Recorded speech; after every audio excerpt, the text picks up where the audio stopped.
सभी साथियों को जय वाल्मीकि, जय भीम, नमो बुद्धाय, जय मूल निवासी। दोस्तों और साथियों, मैं चरण दास नाग अपने अम्बेडकर डायलॉग्स यूट्यूब चैनल पर आप सभी का एक बार फिर हार्दिक स्वागत और अभिनंदन करता हूं। साथियों, मैं अपने अम्बेडकर डायलॉग्स यूट्यूब चैनल के माध्यम से अपने सभी बहुजन समाज और देशवासियों के लिए पढ़ कर, ढूंढ ढूंढ कर सामाजिक जागरूकता को अपने सभी बहुजन समाज और देशवासियों के सामने रखने का प्रयास करता हूं। और जो भी घटना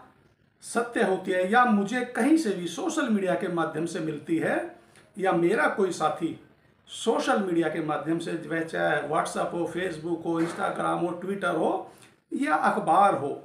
या मुझे कहीं से भी कुछ मिलता है, तो मैं उसी के आधार पर अपने बहुजन समाज, देश और देशवासियों के सामने रखने का प्रयास करता हूं। और जहां मुझे लगता है कि यहाँ पर ढोंग आडंबर या मेरे बहुजन समाज के साथ कहीं पे भी कुछ गलत हो रहा है, मैं उस पर भी अपने अम्बेडकर डायलॉग्स यूट्यूब चैनल के माध्यम से आवाज़ उठाने का प्रयास करता हूं। और यदि मेरे बहुजन समाज में, हमारे बहुजन समाज का कोई बालक बालिका या कोई मनुष्य कोई ऐसा सराहनीय कार्य करता है, तो मैं उसको भी अपने अम्बेडकर डायलॉग्स यूट्यूब चैनल के माध्यम से अपने बहुजन समाज, देश और देशवासियों के सामने पेश और प्रस्तुत करने का प्रयास करता हूं। साथियों, जैसे आप सभी लोग जानते हैं, मैं भी जानता हूं कि हमारे देश भारत में इन मनुवादी और ब्राह्मणों ने कुछ इस तरीके की भ्रांतियां फैला रखी हैं, या इस तरीके के कुछ ढोंग आडंबरों का भी प्रचार और प्रसार कर हम बहुजन दलित और देश और दुनिया के दिलो दिमाग और आत्मा पर कुछ इस तरह की भ्रांतियों का मकड़ जाल में जकड़ रखा है कि यदि आप लोग उनको बहुत ही सहज और सरल तरीके से उस पर सोचें और उस पर विचार करें, तो साथियों, आप लोगों का उन मनगढ़ंत ढकोसलों और वह जो रूढ़िवादी विचार और विचारधारा हम लोगों के दिलो दिमाग में डाल रखी है, हम लोगों को बांध रखा है, उस पर से पर्दा उठने का एक क्षण भी नहीं लगेगा। बड़ी कॉमन सी बात है साथियों। मैं बताता हूं कि अभी 1 डेढ़ या 2 महीने पहले हमारे देश भारत में श्राद्ध चलते हैं। अब उसमें देखिए, उसमें इन ब्राह्मणवाद और मनुवाद ने क्या वह फैला रखा है कि भाई श्राद्ध के दिनों में यदि आप लोग अपने पूर्वजों को अच्छा भोजन कराएंगे, अच्छे महंगे कपड़े वस्त्र ब्राह्मण या पंडित को दान करेंगे, और ब्राह्मण पंडित को आप लोग महंगी वस्तुएं, यहाँ तक के सोना या चांदी भी दान करेंगे, तो वहाँ स्वर्ग में आपके पूर्वजों को वह सब प्राप्त होगा। अब मैं पूछना चाहता हूँ कि आप लोग पंडित या ब्राह्मण लोग जो यहाँ भूलोक पृथ्वी लोक पर बैठकर हमारे देश में इतनी बड़ी भ्रांति फैला रहे हैं, हम बहुजनों और देशवासियों को इतने बड़े मकड़ जाल में बांध रखा कि यदि हम आपके यानी कि ब्राह्मण और पंडित के थ्रू यदि श्राद्ध के दिनों में अच्छे भोजन ब्राह्मणों और पंडितों को कराते हैं, अच्छे महंगे वस्त्र इन लोगों को दान में देते हैं, रुपए पैसे, यहाँ तक कि यदि सोना और चांदी भी इन लोगों को दान में देते हैं, तो वह हमारे पूर्वजों को स्वर्ग में प्राप्त होगा। अब मैं कहना चाहता हूं कि यदि मैं या कोई भी ऐसा व्यक्ति जो यदि इन लोगों के इस भ्रम जाल और मकड़ जाल पे से पर्दा उठाना चाहे, तो 1 मिनट का 1 सेकंड भी नहीं लगेगा। जी हाँ, 1 सेकंड भी नहीं लगेगा। जैसे कि मान लीजिए श्राद्ध आ रहा है और मैं बोलने लगूं कि मेरे पूर्वज तो सूखी मिर्च ही खाते थे, और उस पर पानी भी नहीं पीते थे। तो बहुत दिनों से मुझे सपना आया था, मेरे पूर्वजों को मिर्च नहीं मिल रही है, तो पंडित जी, ब्राह्मण जी, आप यह सूखी मिर्च खाकर कृपया स्वर्ग में मेरे पूर्वजों तक पहुंचा दें।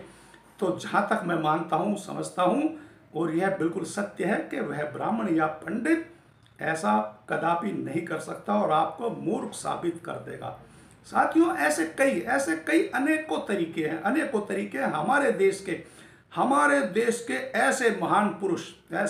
पुरुष जो संत शिरोमणि रहे हैं, उन्होंने भी अपने अपने तरीके से कई बार इन मनुवादी ब्राह्मण और पंडितों की आंखें खोलने का प्रयास किया है, इनको दूरदर्शिता दिखाने का प्रयास किया है। मगर क्या मजाल के यह ब्राह्मण, पंडित, मनुवादी लोग अपनी जगह से अपनी भ्रांतियों से, अपने मकड़ जाल से टस से मस ही नहीं होने का नाम ही नहीं ले रहे हैं। अब जैसे कि मैं आप लोगों को एक किस्सा और सुनाता हूं कि जैसे संत शिरोमणि रविदास जी से जब गंगा मैया के बारे में बहस और चर्चा हो रही थी, तो संत रविदास जी ने एक दोहा कहा था कि मन चंगा तो घटोती में गंगा। और संत शिरोमणि रविदास जी का यह दोहा इतना सत्य और इनकी दूरदर्शिता और उनका त्याग, समर्पण और भावना ऐसी थी कि जब उन ब्राह्मणों ने संत शिरोमणि रविदास जी की घटोती में देखा तो उनको साक्षात गंगा मैया के दर्शन हो गए थे। जी हाँ, अब इसी तरीके से एक और महान संत शिरोमणि गुरु नानक देव जी जो सिखों के गुरु हैं, साथियों, उन्होंने भी अपने तरीके से इन मनुवादी ब्राह्मण और पंडितों की आंखों से पर्दा उठाने का प्रयास किया था। साथियों, गुरु नानक देव जी की जयंती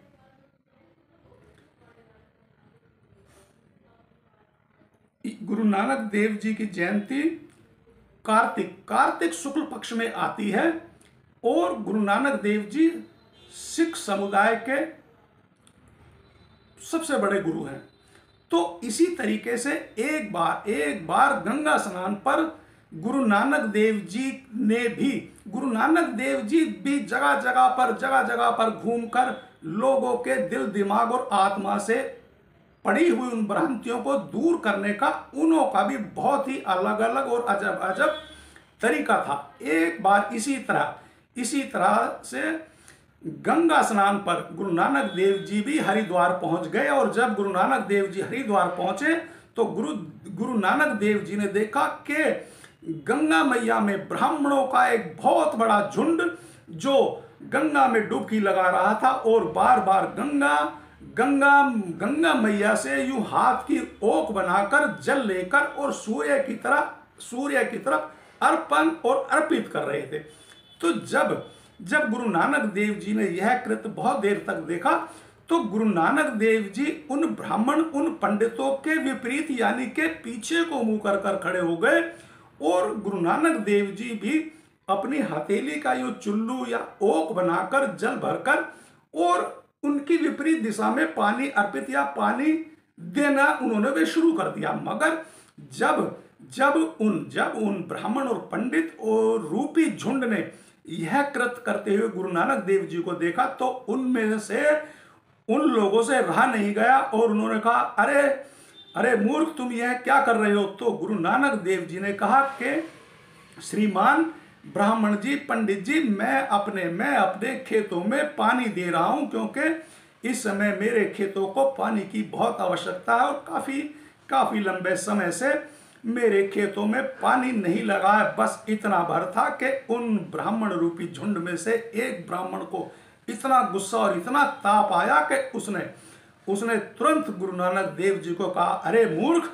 तू पागल हो गया है क्या तू यहाँ गंगा मैया में से पानी भरकर और यहीं से पानी या जल को अर्पित करके अपने खेतों तक कैसे पहुंचा सकता है। तो उसी वक्त गुरु नानक देव जी ने पलटकर उन ब्राह्मण और पंडितों के झुंड को यह जवाब दिया और इस जवाब के माध्यम से उन ब्राह्मणों और पंडित और मनुवादियों को समझाने का प्रयास किया कि श्रीमान जी, जब आप यहाँ से हजारों लाखों करोड़ों किलोमीटर दूर सूर्य को यहाँ गंगा मैया से जल अर्पित कर सकते हैं, सूर्य देव तक जल पहुंचा सकते हैं, तो मेरा गांव तो हरिद्वार और इस गंगा मैया से ज्यादा 100, 200, 400, 500 किलोमीटर होगा। तो यहाँ गंगा से यदि मैं पानी अपने खेतों में दूं तो वह पानी मेरे खेतों में आखिर क्यों नहीं जा सकता। अब साथियों, वैसे तो यह किस्सा और भी बहुत लंबा है। यदि मैं सारे के सारे किस्से का वृत्तांत आप लोगों से करूंगा तो शायद वीडियो बहुत बड़ा हो जाएगा। मगर साथियों, वह कहते हैं ना कि जैसे कि कुछ थोड़े शब्दों में ज्यादा बात समझाना, बड़ी बात समझाना, यह अपने आप में मायने रखता है। और हम बहुजन, दलित, ओबीसी और देश और देशवासियों को जानना और जागना बहुत जरूरी है। देखिए, जैसे मैंने कहा था कि बड़ी छोटी छोटी और कॉमन सी बातें हैं। यदि हम उन पे थोड़ा भी ध्यान दें और थोड़ा भी ध्यान लगाकर सोचें और समझने का प्रयास करें, तो जहां तक मैं समझता हूं कि 1 मिनट भी नहीं लगेगा। 1 मिनट तो बहुत बड़ी बात है, 1 सेकंड भी नहीं लगेगा हमारी आंखें खुलने में और हमारी आंखों पर जो अंधविश्वास का पर्दा पड़ा हुआ है उसको उठने में। तो साथियों, अब मैं आप लोगों से एक प्रार्थना करूंगा कि आप लोग मेरे इस वीडियो को सभी देशवासियों के साथ साझा और शेयर करें। यदि आपने मेरा Ambedkar dialogues YouTube channel subscribe नहीं किया है तो आप लोग मेरे अंबेडकर डायलॉग्स यूट्यूब चैनल को सब्सक्राइब करें, लाइक करें और कमेंट्स तो अवश्य किया करें। और एक बार फिर सभी साथियों को जय वाल्मीकि, जय भीम, नमो बुद्धाय, जय मूल निवासी।